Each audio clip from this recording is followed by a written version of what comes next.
RSP Malappuram ജില്ലാ secretary വെഞ്ഞൂർ Mammootty.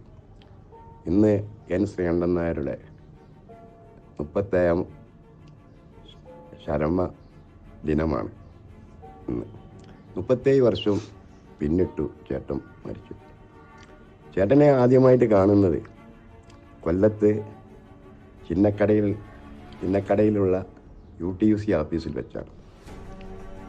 അത് പല നേതാക്കളും അവിടെ വന്നു പോകുന്നുണ്ട്, കൊടുക്കുന്നുണ്ട്. എനിക്ക് ആരും അറിയില്ല.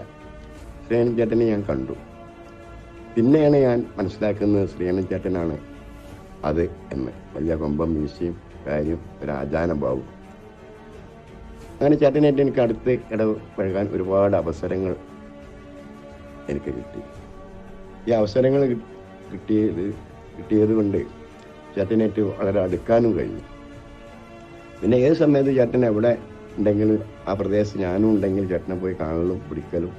മലബാർ മേഖലയിലേക്ക് വരികയാണെങ്കിൽ ചേട്ടനും ഞാനും കൂടി ഒരുപാട് മലബാർ മേഖലയിൽ ഒരുപാട് ചേട്ടൻ്റെ കൂടെ യാത്ര ചെയ്യാനും കഴിയുന്നു.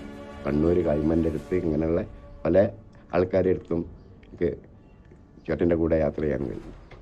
ഇതൊക്കെ ചെയ്യുകയാണെങ്കിലും ചേട്ടനെ സംബന്ധിച്ച് ഞാൻ സംഘടനാപരമായിട്ട് നിൽക്കുന്ന സമയത്ത് തന്നെ എനിക്ക് പിന്നെ മലപ്പുറം വന്ന് കോട്ടക്കൽ, എനിക്ക് തോന്നുന്നു 72 ലാസ്റ്റ് 73 ഫസ്റ്റിലാണ് തോന്നുന്നു. അടിയന്തരാവസ്ഥേൻ്റെ മുന്നെയാണ്. അന്ന് ചേട്ടനും ചേട്ടൻ്റെ കൂടെ മലയാറ്റൂർ രാമകൃഷ്ണൻ സാറാണ്. മലയാറ്റൂർ രാമകൃഷ്ണൻ സാറാണെന്നുള്ളത് എനിക്കറിയില്ല. ഇവർ രണ്ടാളും വന്നു. നേരത്തെ തന്നെ കാർഡ് ഇട്ടിരുന്നു, കോട്ടക്കൽ റെസ്റ്റ് ഹൗസിൽ ഇന്ന സമയത്ത് എത്തും. ഞാൻ കണക്കൂടി ചെന്നപ്പോൾ എല്ലോ നീളത്തിൽ വെള്ള പേപ്പറിൽ എൻ ശ്രീകണ്ഠൻ നായർ ഇന്ന് പരപ്പനങ്ങാടിയിൽ പ്രസംഗിക്കുന്നു, വൈകുന്നേരം 4 മണി. ഇതാണ് ആദ്യമായിട്ട് സംഘടന ഭാഗം ചേട്ടനെ ഏൽപ്പിച്ചു തന്നത്.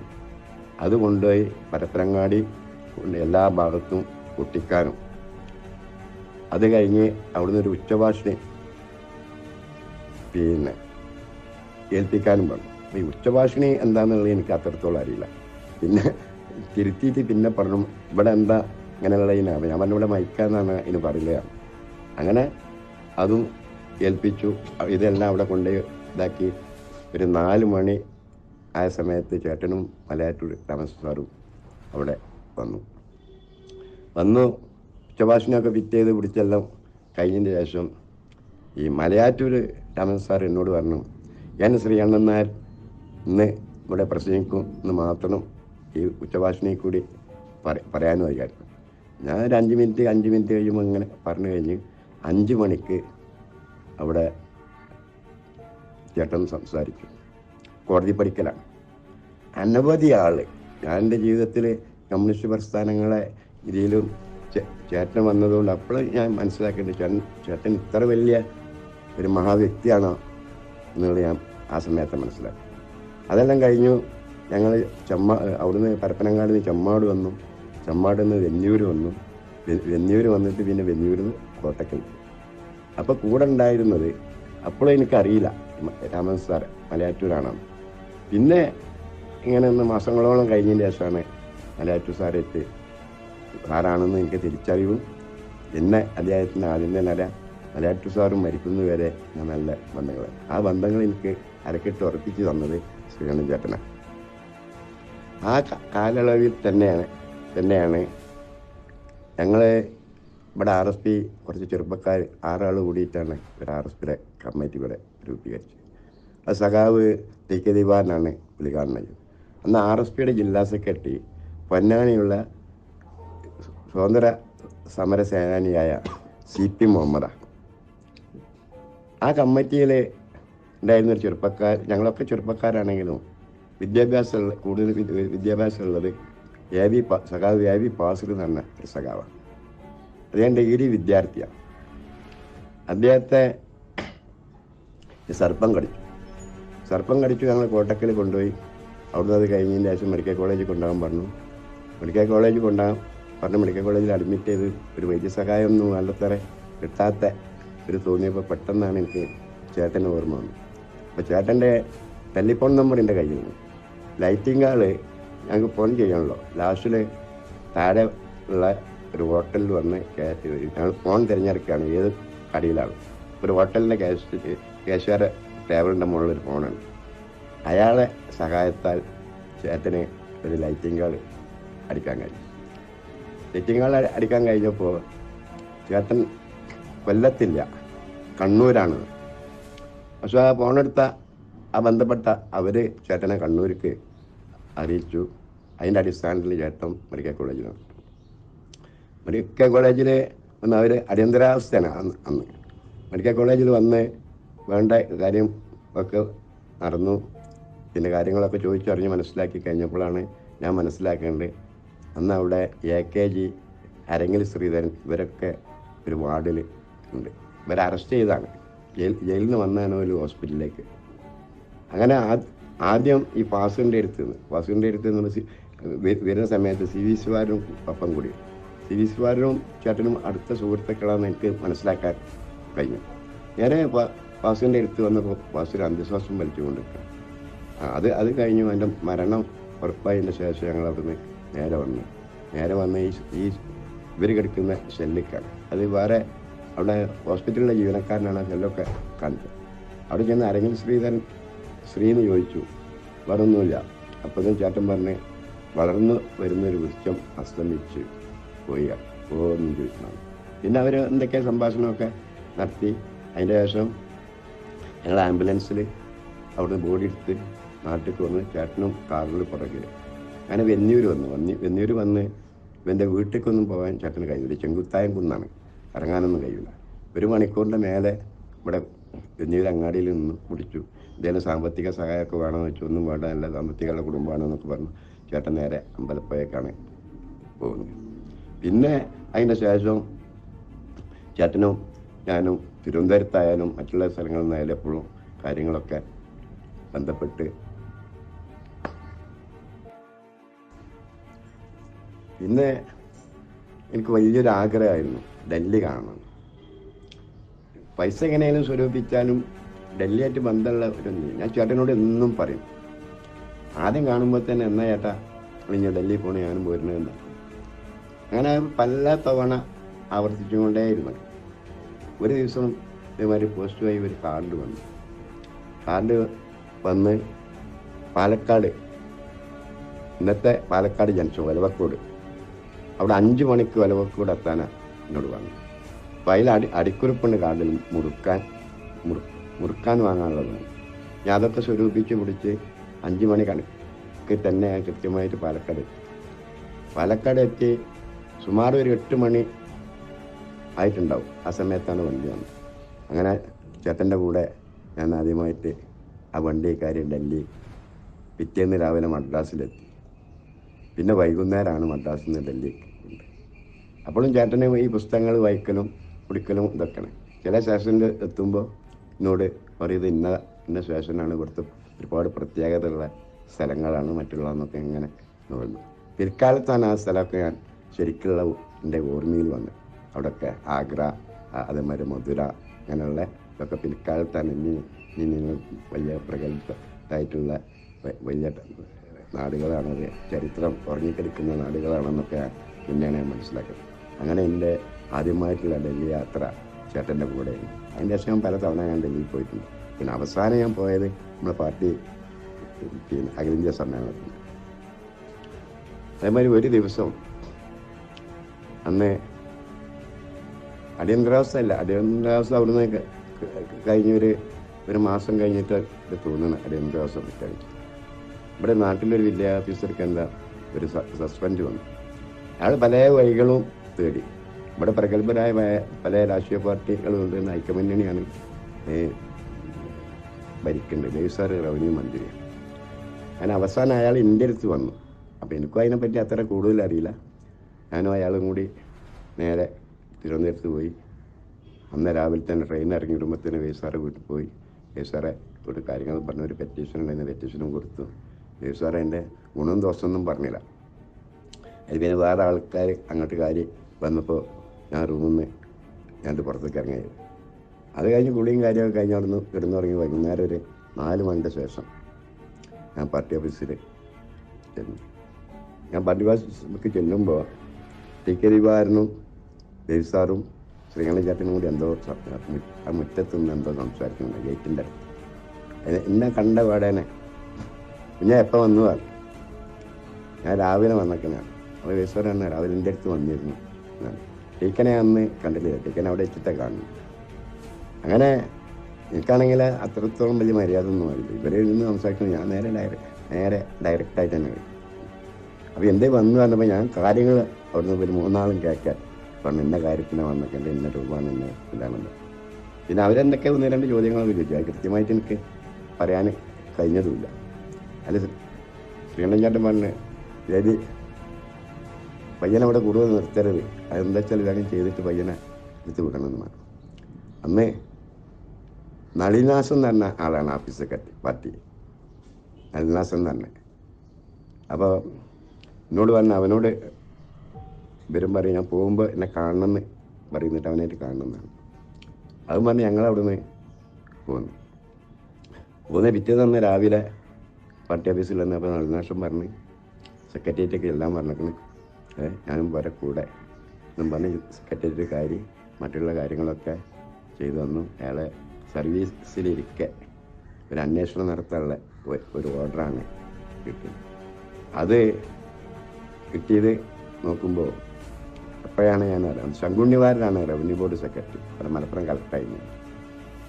മലയാറ്റൂർ രാമൻ സാറാണ് റവന്യൂ സെക്രട്ടറി. അപ്പോൾ സാറ് തമാശയായിട്ട് പറഞ്ഞു, എന്താ എനിക്ക് എൻ്റെ അടുത്തേക്കൊന്നും വരാൻ കഴിയൂലേ, ഞാനത് കൈകാര്യം ചെയ്യൂലേ എന്നൊക്കെ എന്നോട് പറഞ്ഞു മലയാറ്റൂർ രാമൻ സാർ. അപ്പോൾ ആ കാര്യങ്ങൾ അറിഞ്ഞു. സാർ അനവധി കാര്യങ്ങൾ ചെയ്തിട്ടുണ്ട്. അതേമാതിരി ടീക്കൊക്കെ ഇവിടെ ഇവരാണെങ്കിൽ ടീക്കൻ്റെ ഒപ്പം കാറിൽ കാര്യം ഇരിക്കലാണ് നമ്മളെ പണി, എവിടെ പോവുകയാണെങ്കിൽ. അങ്ങനെ ജില്ലയിലൊട്ടാക്കാം ഈ 3 നേതാക്കളാണ് ഈ RSP ഞാൻ മനസ്സിലാക്കിയെടുത്തോളം RSP ഇത്ര രൂപത്തിൽ കെട്ടിപ്പടുക്കാനും. പിന്നെ ഒരുപാട് നേതാക്കളുണ്ട്, മരിച്ചുപോയ ഉണ്ണിച്ചേട്ടൻ മുതലിച്ചിട്ട് പല VP ചേട്ടൻ മുതലിച്ചിട്ടുള്ള ആൾക്കാരുണ്ട്. അവരൊക്കെ ഇതിൽ അങ്ങേയറ്റം പങ്കാളികളാണ്. പക്ഷേ ഒരു കാര്യം ശ്രീകണ്ഠൻ ചേട്ടനെ സംബന്ധിച്ച് പറയുകയാണെങ്കിൽ ഒരു പ്രശ്നം ഉദിക്കുകയാണെങ്കിൽ ആ പ്രശ്നം ചെന്ന് പറഞ്ഞാൽ ന്യായമായിട്ടുള്ളതാണെങ്കിലോ അതിന് പരിഹാരം കണ്ടേ തീരും. അതിന് പരിഹാരം നമുക്ക് എല്ലാ കാര്യങ്ങളും ഒപ്പം നിന്നുങ്ങാണ്ട് ചെയ്തു തന്നിട്ട് നമ്മളൊക്കെ ഇത് കഴിയുള്ളൂ. നമുക്കൊന്നാമത് വിവരം കുറവ് എന്നുള്ള അതും കൂടി മനസ്സിലാക്കിക്കൊണ്ടാണ് എന്ത് പ്രശ്നങ്ങൾ. എനിക്ക് അങ്ങനെ എന്താണ് എൻ്റെ പാർട്ടി ഓഫീസ്, എനിക്ക് എൻ്റെ കല്യാണം 13 ദിവസം ഉള്ളൂ എൻ്റെ കല്യാണത്തിന്. ആ സമയത്താണ് അതിൽ ഒരു പുതിയ കൈമാറ്റം ചെയ്ത് ഈ ബിൽഡിങ്. ആ പുതിയ ഓണറിൻ്റെ പേരിൽ ഒരു ക്രിമിനൽ കേസ്, അയാളെ റൂം കുത്തി തുറന്നു പറഞ്ഞ ഒരു ക്രിമിനൽ കേസും പിന്നെ ഒരു സിവിൽ കേസും എൻ്റെ പേരിൽ വന്നു. ഇവിടെ വന്ന് പോലീസ് കിടന്നിട്ട് എന്നെ വട്ടം തിരിച്ചു. കാരണം ഒരു നിവർത്തിയില്ല, വീട്ടിൽ കയറാൻ വയ്യ, ഓഫീസ് കയറാൻ വയ്യ, നാട്ടിൽ നിൽക്കാൻ വയ്യ. ഈ രൂപത്തിൽ ഞാൻ നേരെ അന്ന് എനിക്ക് നല്ല പരിചയമുള്ള മനുഷ്യനാണ് കോൺഗ്രസിലെ SC ഹരിദാസ്. അദ്ദേഹത്തിൻ്റെ അടുത്ത് നേരെ പൊന്നാനി ചെന്നു. അയാളെ വീട്ടിൽ ചെന്ന് കാര്യങ്ങളൊക്കെ പറഞ്ഞു. അയാൾക്ക് ഇനി അറിയാം, നേരിട്ട് കാര്യങ്ങളൊക്കെ പറഞ്ഞു. അയാൾ പോലീസ് മറ്റുള്ളവരൊക്കെ ബന്ധപ്പെട്ട് ഫോണിൽ കൂടി ബന്ധപ്പെടുന്നുണ്ട്. ഒക്കെ എനിക്ക് മനസ്സിലാകാണ്ട് വലിയ കാര്യം പറയുന്നുണ്ട്. എന്താ ഇങ്ങോട്ട് പറഞ്ഞതെന്ന് എനിക്കറിയില്ല. അതെല്ലാം കഴിഞ്ഞ് വേറെ 3-4 ആൾക്കാരുണ്ടായിരുന്നു.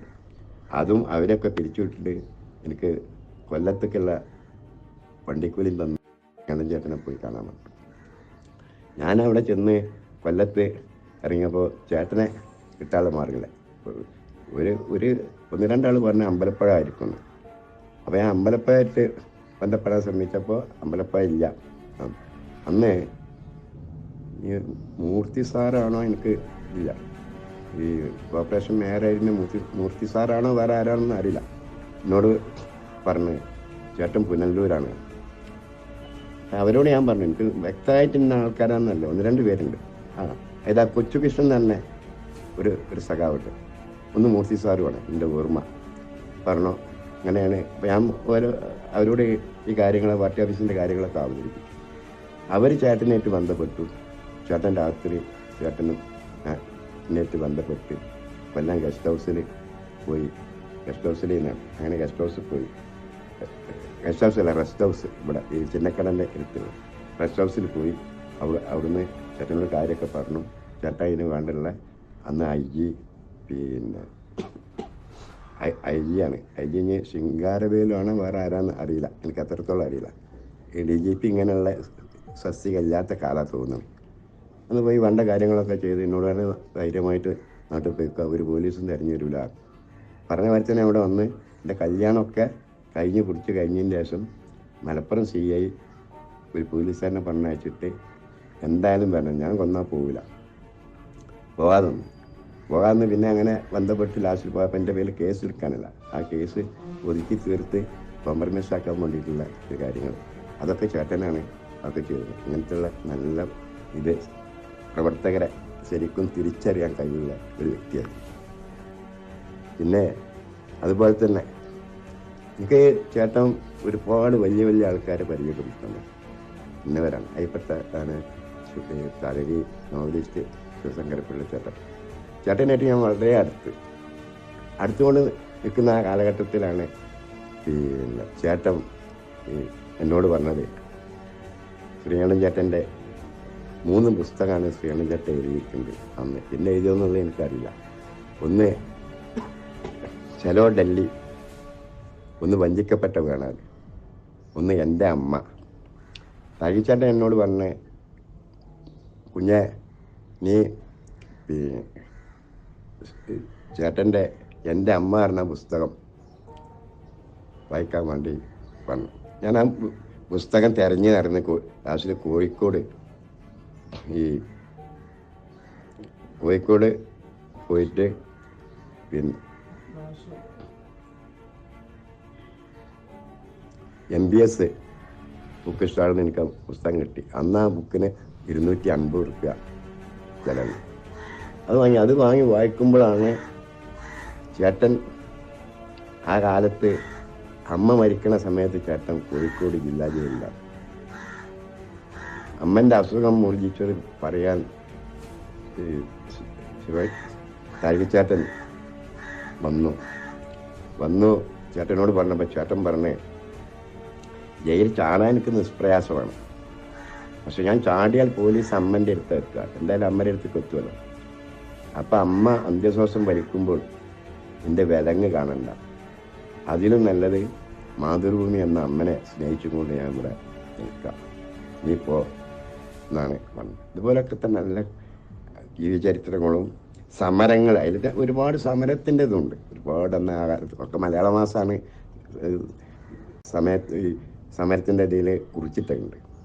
അതുപോലെ തന്നെ ചേട്ടനായിട്ട് ഞാൻ എനിക്ക് പിന്നെ ആദ്യത്തെ ഇതിൽ ഡൽഹി കൊണ്ടുപോയൊക്കെ കാണിച്ചത് ഞാൻ വളരെ ഹാപ്പിയായി. അത് കഴിഞ്ഞാൽ പിന്നെ ചേട്ടനോട് ഞാൻ ഒരു കാര്യം അവസാനം ചോദിച്ചു. എനിക്ക് മസ്കറ്റ് ഹോട്ടലിൽ പോയിട്ടൊരു ഭക്ഷണം കഴിക്കണം എന്നുള്ളൊരാഗ്രഹം മനസ്സിലേക്ക് തോന്നിയതാണ്. അത് ഞാൻ ചേട്ടനോട് ഇങ്ങനെ പറഞ്ഞു. അപ്പം ചേട്ടൻ പറഞ്ഞു ശരി കുഞ്ഞ്, അതൊക്കെ അതിനിപ്പോൾ എന്താ പ്രയാസം വേണ്ട. അപ്പം ചേട്ടൻ അവിടെ പോകലുണ്ട് എന്നുള്ളത് എനിക്കറിയാം. മസ്കറ്റ് ഹോട്ടലിലേക്ക് ഞാൻ എന്താ പരിപാടി യോഗ കാര്യം എന്തെങ്കിലുമൊക്കെ ഉണ്ടെങ്കിൽ പോകലുണ്ട്. അതാണ് അങ്ങനെ ഉണ്ണിച്ചേട്ടൻ താമസിക്കുന്ന അനക്സ് MLA ക്വാർട്ടേഴ്സിൽ, പഴയ ക്വാർട്ടേഴ്സ്, അവിടെ ചേട്ടൻ ഇരിക്കുന്നതായി ഞാൻ ചെന്നു. അവിടെ ചേട്ടനെ ഇട്ട് ബന്ധപ്പെട്ട് പിടിച്ച് പിന്നെ എന്നെ പാളയത്ത് പോയിട്ട് കുറച്ച് പേപ്പർ വാങ്ങാൻ പറഞ്ഞു. അത് പോയി കൊണ്ടു കൊടുത്ത് മുറുക്കാൻ വാങ്ങി കൊടുത്തു. അങ്ങനെ എൻ്റെ ലക്ഷ്യം മസ്കറ്റ് ഹോട്ടലാണ്. പോകാമെന്ന് പറഞ്ഞല്ലോ എന്നുള്ളത് അത് കണ്ടു അങ്ങനെ നിന്ന് ലാസ്റ്റിലൊരു 11 മണി സമയമായപ്പോൾ നമ്മൾ ഭക്ഷണം കഴിക്കാൻ പോകുകയല്ലേ ചോദിച്ചു. ആണെന്നുണ്ട്. അപ്പോൾ ഞാൻ കണക്ക് കൂട്ടുന്നത് ഇത് മസ്കറ്റ് ഹോട്ടലിലേക്കാണ്. നമ്മളെ പാളയം രക്തസാക്ഷി മണ്ഡപത്തിൻ്റെ അവിടെ ചെന്നുകാണ്ട് ഇരുന്ന് ഇത് കൈ കൊട്ടിയപ്പോൾ ഒരു സ്ത്രീ കുറച്ച് ദോശയും ചട്ടിനും എല്ലാം കൂടി എത്തി വന്നു. അപ്പോൾ ഞാൻ എന്നെ കണക്ക് കൂട്ടി എൻ്റെ ആശ ഇവിടുന്ന് പൊലിഞ്ഞു എന്നുള്ളത്. പിന്നെ അത് എല്ലാം കഴിഞ്ഞതിൻ്റെ ശേഷം അതിൻ്റെ ഉള്ളിലേക്ക് കയറാൻ കഴിഞ്ഞ ഒരവസരം കിട്ടിയത് ബേബി സാർ എന്തോ ഒരു കോൺഫറൻസോ കാര്യം എന്തോ അവിടെ മസ്കറ്റ് ഹോട്ടലിൽ ചേട്ടൻ്റെ മരണത്തിൻ്റെ ശേഷം എന്തോ ഉണ്ടായിരുന്നു. ബേബി സാറെ കാണാൻ വേണ്ടി ഞാൻ അങ്ങോട്ട് പോയി. അവിടെ പോയി ആ വെളിയിൽ നിന്നോ ബേബി സാർ ഇറങ്ങി വരുമ്പോൾ വിളിച്ചു കാര്യങ്ങൾ. അന്ന് എൻ്റെ കൂടെ AP മുഹമ്മദ് ഉണ്ട്, ഇവിടുത്തെ ജില്ലാ സെക്രട്ടറി. നിങ്ങൾ ഒരുപാട് അനുഭവങ്ങൾ ചേട്ടൻ്റെ ഇനിയും എത്രയോ ഓർമ്മകളുണ്ട്. പക്ഷേ ഇത്തരം ഒരു സംഘാടകൻ, പ്രവർത്തകരെ സ്നേഹിക്കുന്ന ഒരു സഖാവ്, അദ്ദേഹത്തിൻ്റെ 37 വർഷം പിന്നിട്ട ഈ ദിവസത്തിന് ഈ ഓർമ്മ ഞാൻ പുതുക്കിക്കൊണ്ട് എല്ലാവിധ ബാഷ്പാഞ്ജലികളും അർപ്പിക്കുന്നു. പിന്നെ ചേട്ടനായിട്ടൊക്കെ ഭയങ്കര അടുപ്പം തന്നെയായിരുന്നു. ഈ സമയത്താണ് ഈ ചരൽക്കുന്നിലൊരു ക്യാമ്പ് ഉണ്ട്. അത് 3 ദിവസമാണ് ആദ്യം വെച്ചത്, 4-ാം ദിവസമാണ് പിരിഞ്ഞത്. ആ ക്യാമ്പ് ഇത് ഞാനും ഒരു പ്രവർത്തകനായിട്ട് ഒരു പ്രതിനിധിയായിരുന്നു ആ ക്യാമ്പിൽ. ഇവിടെ നിന്നാണെങ്കിൽ KV ആലി മുഹമ്മദ്, AP മുഹമ്മദ്, MB ഹസൻ, വിനീതനായ ഞാനും, ഈ 4 ആളാണ് ആ ക്യാമ്പിൽ പങ്കെടുത്തത്. അന്ന് കടവൂർ, എൻ്റെ ഓർമ്മ ശരിയാണെങ്കിൽ കടവൂർ ശിവദാസൻ UTUCൻ്റെ ജനറൽ സെക്രട്ടറിയാണ്. ആ ക്യാമ്പിൽ വെച്ചിട്ട് അങ്ങേയറ്റം വാദങ്ങൾ നടന്നു. TKയും കടവൂരൊക്കെ അങ്ങനെ എല്ലാവരും ചർച്ചയിൽ അങ്ങനെ വാദപ്രതിവാദങ്ങൾ നടന്നു. ചേട്ടനും മറ്റൊക്കെ ഇങ്ങനെ നന്നായിട്ടുള്ള വാദങ്ങളും മറ്റൊക്കെ. അവിടെ നിന്നാണ് RSPS എന്നൊരു ചെറിയ സംഘടന രൂപീകരിക്കാൻ മുന്നോടിയായി അവിടെ നിന്ന് പോകുന്നത്. അതിൽ കടവൂർ ശിവദാസനും ചേട്ടനും പിന്നെ വേറെ കുമാരപ്പിള്ള ഇങ്ങനെയൊക്കെയുള്ള ആൾക്കാർ അതിലുണ്ടായിരുന്നു. പക്ഷെ ചേട്ടന് ഞാൻ ഭയങ്കര അടുപ്പാണെങ്കിലും ശരി, ചേട്ടൻ എന്നോട് ആ സംഘടനയായിട്ട് ബന്ധപ്പെടാനൊന്നും ചേട്ടൻ പറഞ്ഞില്ല. കടവൂർ മറ്റുള്ളവരൊക്കെ എന്നോട് പറയും, കടവൂർ മന്ത്രിയായി കഴിഞ്ഞിട്ടും ഇതിലെ പോകുമ്പോൾ ഇവിടെ നിർത്തുന്നു. അയാളായിട്ട് ഞാൻ സാക്ഷിയായിട്ടൊക്കെ ഞാൻ നല്ല ബന്ധങ്ങളായി. അപ്പോഴും ഇത് പറയുമ്പോൾ ഞാൻ ഇത് ചെയ്യട്ടെ. അങ്ങനെ പിന്നെ എൻ്റെ അടുത്ത് വന്നത് രവി സാർ പറഞ്ഞയച്ചിട്ട് അബ്ദുൽ ഖാദർ വന്നിട്ട് പറഞ്ഞു, രവി സാറ് വിവരങ്ങളൊക്കെ പറഞ്ഞിട്ട് അവരാ സംഘടനയ്ക്കൊന്നും പോകരുത്, പിടിക്കരുത്. അല്ല ഞാൻ പറഞ്ഞു, ഞാൻ ഈ സംഘടനത്തിൽ ഞാൻ നിലനിൽക്കുന്നുണ്ട്, പിന്നെ വേറെ പോയിട്ടില്ല. ആ സമയത്ത് ചേട്ടൻ എന്നോട് പറയാണ്, മമ്മൂട്ടി ഇങ്ങോട്ട് വാന്ന് പറഞ്ഞവർ. പക്ഷേ ഞാൻ RSPSൽ പോകുമായിരുന്നു. ചേട്ടൻ പറയാത്തതുകൊണ്ട് ഞാൻ പോയിട്ടില്ല. RSPS തന്നെ നിലകൊണ്ട് നിന്നും ചെയ്തു. അത് കഴിഞ്ഞതിന് ശേഷം പിന്നെ ഞാൻ ചേട്ടനായിട്ട് ഒരുപാട് ബന്ധപ്പെട്ടിരുന്നു. അതിൻ്റെ ശേഷമാണ് ചേട്ടൻ്റെ മരണം തിരുവല്ല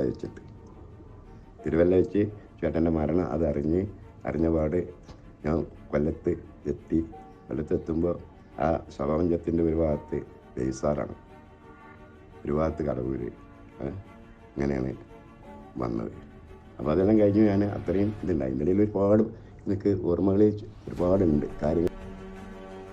പിന്നെ അതുപോലെ തന്നെ എനിക്ക് ചേട്ടൻ ഒരുപാട് വലിയ ആൾക്കാരെ പരിചയപ്പെടുത്തുന്നു ഇന്നവരാണ്. അതിൽപ്പെട്ട ആണ് തഴകി നോവലിസ്റ്റ് ശിവശങ്കരപ്പിള്ള ചേട്ടനായിട്ട് ഞാൻ വളരെ അടുത്തുകൊണ്ട് നിൽക്കുന്ന ആ കാലഘട്ടത്തിലാണ് പിന്നെ ചേട്ടൻ എന്നോട് പറഞ്ഞത്, ശ്രീകണ്ഠൻ ചേട്ടൻ്റെ 3 പുസ്തകമാണ് ശ്രീകണ്ഠൻ ചേട്ടൻ എഴുതിയിട്ടുണ്ട് അന്ന്. പിന്നെ എഴുതിയെന്നുള്ളത് എനിക്കറിയില്ല. ഒന്ന് ചലോ ഡൽഹി, ഒന്ന് വഞ്ചിക്കപ്പെട്ട വേണാട്, ഒന്ന് എൻ്റെ അമ്മ. തഴിച്ചേട്ടൻ എന്നോട് പറഞ്ഞ, കുഞ്ഞെ നീ ചേട്ടൻ്റെ എൻ്റെ അമ്മ പറഞ്ഞ പുസ്തകം വായിക്കാൻ വേണ്ടി വന്നു. ഞാൻ ആ പുസ്തകം തിരഞ്ഞു നടന്ന് ലാസ്റ്റിൽ കോഴിക്കോട് പോയിട്ട് പിന്നെ MBS ബുക്ക് സ്റ്റാളിൽ നിന്ന് എനിക്ക് പുസ്തകം കിട്ടി. അന്ന് ആ ബുക്കിന് 250 റുപ്യ ചിലവ്. അത് വാങ്ങി വായിക്കുമ്പോഴാണ് ചേട്ടൻ ആ കാലത്ത് അമ്മ മരിക്കണ സമയത്ത് ചേട്ടൻ കോഴിക്കോട് ജില്ലാ ജയിലിലാണ്. അമ്മൻ്റെ അസുഖം മുറിച്ചത് പറയാൻ തഴിച്ചേട്ടൻ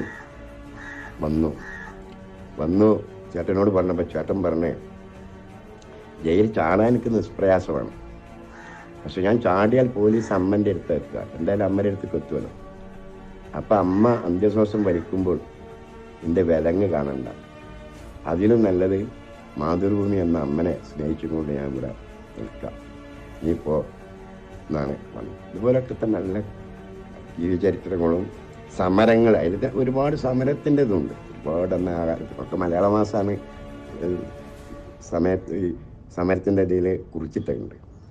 അതുപോലെ തന്നെ ചേട്ടനായിട്ട് ഞാൻ ഒന്ന് എനിക്ക് പിന്നെ ആദ്യത്തെ ഇതിൽ ഡൽഹി കൊണ്ടുപോയൊക്കെ കാണിച്ചെന്ന് ഞാൻ വളരെ ഹാപ്പിയായി. അത് കഴിഞ്ഞാൽ പിന്നെ ചേട്ടനോട് ഞാൻ ഒരു കാര്യം അവസാനം ചോദിച്ചു, എനിക്ക് മസ്കറ്റ് ഹോട്ടലിൽ പോയിട്ടൊരു ഭക്ഷണം കഴിക്കണം എന്നുള്ളൊരാഗ്രഹം മനസ്സിലേക്ക് തോന്നിയതാണ്. അത് ഞാൻ ചേട്ടനോട് ഇങ്ങനെ പറഞ്ഞു. അപ്പം ചേട്ടൻ പറഞ്ഞു, ശരി കുഞ്ഞെ, അതൊക്കെ അതിനിപ്പോൾ എന്താ പ്രയാസം വേണ്ട. അപ്പം ചേട്ടൻ അവിടെ പോകലുണ്ട് എന്നുള്ളത് എനിക്കറിയാം. മസ്കറ്റ് ഹോട്ടലിലൊക്കെ ഞാൻ എന്താ പരിപാടി യോഗ കാര്യം എന്തെങ്കിലുമൊക്കെ ഉണ്ടെങ്കിൽ പോകലുണ്ട്. അതാണ്. അങ്ങനെ ഉണ്ണിച്ചേട്ടൻ താമസിക്കുന്ന അനക്സ് MLA ക്വാർട്ടേഴ്സിൽ, പഴയ ക്വാർട്ടേഴ്സ്, അവിടെ ചേട്ടൻ ഇരിക്കാനായി ഞാൻ ചെന്നു. അവിടെ ചേട്ടനായിട്ട് ബന്ധപ്പെട്ട് പിടിച്ച് പിന്നെ എന്നെ പാളയത്ത് പോയിട്ട് കുറച്ച് പേപ്പർ വാങ്ങാൻ പറഞ്ഞു. അത് പോയി കൊണ്ടു കൊടുത്ത് മുറുക്കാൻ വാങ്ങി കൊടുത്തു. അങ്ങനെ എൻ്റെ ലക്ഷ്യം മസ്കറ്റ് ഹോട്ടല പോകാമെന്ന് പറഞ്ഞല്ലോ എന്നുള്ളത്. അത് കണ്ടു അങ്ങനെ നിന്ന് ലാസ്റ്റിലൊരു 11 മണി സമയമായപ്പോൾ നമ്മൾ ഭക്ഷണം കഴിക്കാൻ പോകുകയല്ലേ ചോദിച്ചു. തന്നെ അപ്പോൾ ഞാൻ കണക്ക് കൂട്ടുന്നത് ഇത് മസ്കറ്റ് ഹോട്ടലിലേക്കാണ്. നമ്മളെ പാളയ രക്തസാക്ഷി മണ്ഡപത്തിൻ്റെ അവിടെ ചെന്നുകാണ്ട് ഇരുന്ന് ഇങ്ങാണ്ട് ഇത് കൈ കൊട്ടിയപ്പോൾ ഒരു സ്ത്രീ കുറച്ച് ദോശയും ചട്ടിനും എല്ലാം കൂടി എത്തുക. അപ്പോൾ ഞാൻ എന്നെ കണക്ക് കൂട്ടി എൻ്റെ യാസ ഇവിടുന്ന് വലിഞ്ഞു എന്നുള്ളത്.